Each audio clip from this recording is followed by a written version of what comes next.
Good morning mga idol, andito tayo ngayon sa Burgos Circle, dito sa may 2nd Street, 32nd Avenue, dito sa may BGC Taguig mga idol. Ayan mga idol, at itutur ko kayo dito sa may Burgos Circle. So tinatanong ng karamihan, bakit hindi binabaha ang BGC? Ito guys, ang kasagutan. Dito sa may Burgos Circle, kahit na mapanood niyo pa to sa ABS-CBN News or GMA News, dito sa may Burgos Circle, meron ditong ito, yun yung bilog na circle na yan, yun yung sinasabing Burgos Circle dito sa may BGC. Excuse me po. So ayan, may mga puno siya guys. May mga puno na mga totoong puno po yan guys, hindi po yan siya plastic na puno. Ayan mga idol, ayan mga idol, oh. Totoong mga puno po yan mga idol. Ayan, dito sa may BGC. Tapos yung nakikita nyo mga idol, ayan yung parang, ayan oh, yung parang pang round, yung round siya. Hindi po yan puno idol. Yan po ay bakal. Bakal po yan mga idol. So ayan. At ito naman, tingnan niyo yung mga upuan. Ang mga upuan dito mga idol ay baliktaran. So hindi tulad ng sa ibang mga upuan na paplat lang siya. Ito mga idol, talikuran sila, talikuran. So isa dito, isa din sa kabila. So yan mga idol. At ang katanungan ngayon, bakit daw hindi binabaha ang BGC mga lods? Bakit hindi binabaha ang BGC mga lods? Dahil dito sa Burgos Circle na ito, sa ilalim na ito, ay meron ditong 4 na palapag ang katumbas na naistakan po ng tubig.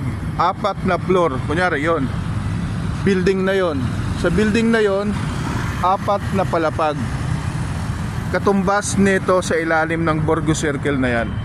Dito nagpopondo yung mga tubig baha. Ayan, dito nagpopondo ang mga tubig baha mga idol. Pinopondo dito yung mga tubig baha, ayan mga idol, para i-flush sa ilalim ng isang river papuntang Pasig River. Yan mga lods idol, mga idol. O ayan, yun sinabi ko kanina mga idol, itong mga puno na yan mga idol ay totoong mga puno po yan. Ayan o, para kang nasa Baguio mga idol. Kaya maraming namamasyal dito mga idol, maraming namamasyal. Ayan o, ayun. Kasi sa umaga pa lang ngayon, alas 6 ng umaga, marami nang namamasyal dito.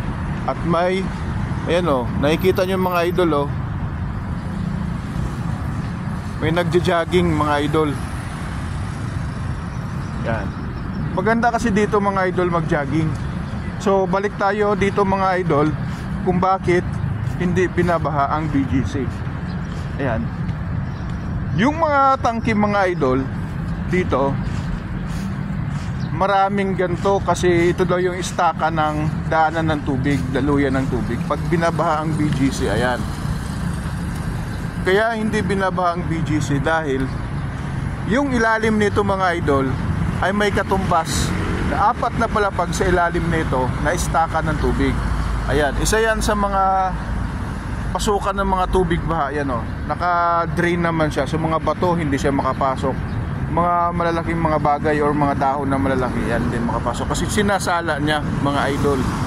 Ayan, isa lang to sa, meron pa dun sa kabila guys mga idol, marami pa dun tulad nito.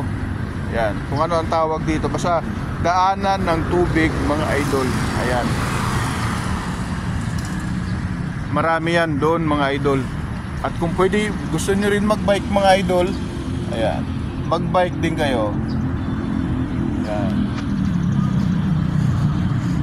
So napapaligiran siya dito mga idol ng, napapaligiran siya ng mga ano rito, mga bulaklak at mga puno. At marami rin mga idol nagja-jogging dito. Ayan o. Wala pang mga katao-tao mga idol. Iilan pa lang kasi ang oras ngayon umagang umaga. So karamihan dito nagja-jogging. Ako naman pumapasok sa trabaho mga idol. Ayan. So nasagot ko na mga idol kung bakit hindi binabaha ang BGC, dahil meron itong 4 na palapag na katumbas sa ilalim ng Borgo Circle. Itong kinatatayuan ko, ito yung Borgo Circle. Yan. At diretso papunta ng Pasig River. So, yung ilalim nito nung Borgo Circle na yan mga idol. So, sa gitna ng Borgo Circle na sinasabi mga idol ay ito, may puno nito, hindi ko lang kung ano ang tawag dito. Babasahin natin kung ang tawag dito. Yan. Hindi po yan kahoy. Bakal po yan mga idol. Bakal. So, isa ito sa mga naging tourist spot dito sa BGC. Kaya pag may mga pumupunta rito mga idol, ito ang kanilang mga background. Ayan o. Napakagandang background. Bakal po yan mga idol Ayun. Oh, mamamangha ka dito mga idol. Ito, babasahin natin to mga idol. The trees. Ito pala para, ayan o. Ayan mga idol, basahin ko. Basahin ko idol. Dito rin to sa may Borgo Circle mga idol dito sa gitna nito. Na kung saan sa ilalim nito ay merong 4 na palapag na katumbas na istaka ng tubig. Para bakit hindi po bumabaha ang BGC mga idol. So yan, basahin ko mga idol, basahin ko ang nakasulat. The trees, Renato Paz Contreras 1997. The tree trunks signify stability. The intertwining branches and tips create a circular effect to symbolize the circle of life. This sculpture represents the interrelationship of humanity and nature and the vital role that each one plays. May it remind everyone to preserve the environment not just for today but for the future as well. Ayan, Bonifacio Foundation, Art BGC. So ayan, mamamangha ka dito mga idol. Ayan o. Instagram, ano, pwede pang Instagram yan. Instagram, pang Reels. At kung ano-ano pang gusto nyo, pang vlog, punta kayo dito mga idol Ang ganda dito mga idol sa Borgo Circle. Oh, ayan. Akala mo nasa ibang bansa ka. May building sa gitna niyan pwede kang magpa-picture.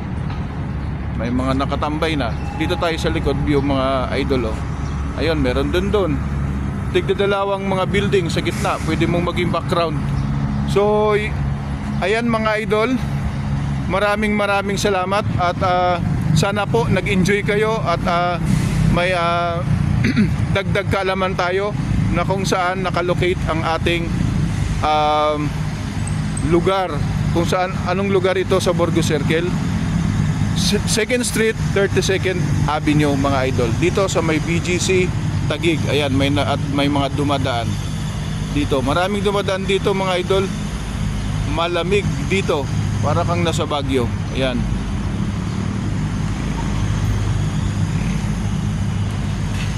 So that's for today mga idol. Have a great morning ahead mga idol. This is Kuya Dan Vlogs. God bless and ingat po ang lahat.